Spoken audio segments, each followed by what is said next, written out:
Good evening. Thank you for joining us. I'm Yoon Jung-min. We begin with an ambitious project for the world's leading chip cluster in the country. South Korea today rolled out a plan to create a mega chip cluster in Gyeonggi-do Province by 2047, with leading chip makers making investments worth hundreds of billions of dollars. President Yoon called for support across the board to get this mega cluster up and running. Our top office correspondent Oh Soo-young has more. South Korea is betting on semiconductors to provide at least 3 million quality jobs by fostering the world's largest chip cluster by 2047.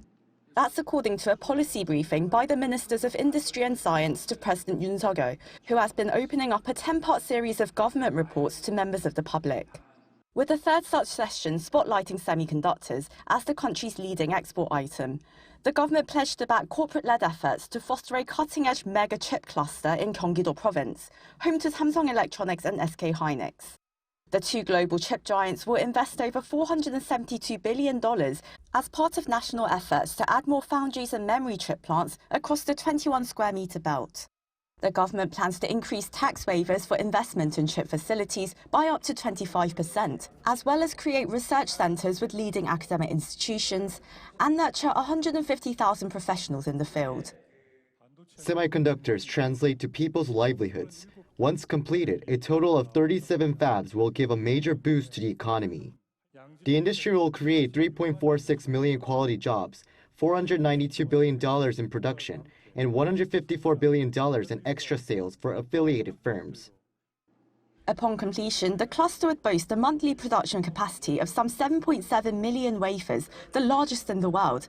According to the government, semiconductors have been South Korea's #1 export item for 11 straight years and make up around 10% of the trade-dependent country's gross domestic product.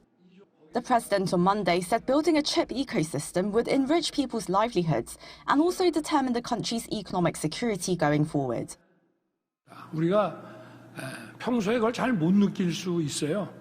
이게 반도체 공장이 만들어지면서 거기에 따른 이런 생태계가 조성이 되고 전후방 이런 동반 투자 효과가 생겨서 우리에게 이런 일자리가 생기는 건지 못 느끼는 경우가 많이 있습니다만은 반도체라는 것은 그만큼 우리 일반 국민들, 중산층, 서민들의 민생에 엄청난 영향을 주는 산업이라는 것을 우리가 잘 알아야 될 것 같습니다. 그러다 보니까 지금 선진국들은 이런 반도체 메가클러스터를 구축하기 위해서 아주 치열한 전쟁을 벌이고 있습니다. To become a first mover in cutting-edge chip technology, Yoon called for all-out support, including sufficient electricity from nuclear energy to power the cluster. Large-scale fabrication plants in Yongin City alone are expected to require 10 gigawatts of electricity, equivalent to a quarter of the amount consumed in the Seoul capital area. The president also stressed the need for tax incentives, a wider pool of chip professionals, and collaborations with major chip producers in the global supply chain, referring to the administration's supply chain dialogue forged with the United States and Japan last year, as well as a semiconductor alliance with the Netherlands, the world's largest supplier of lithography machines. With the chip cluster up and running, the country aims to increase domestic production of key parts and equipment to 50% by 2030. Oh Soo-young, Arirang News.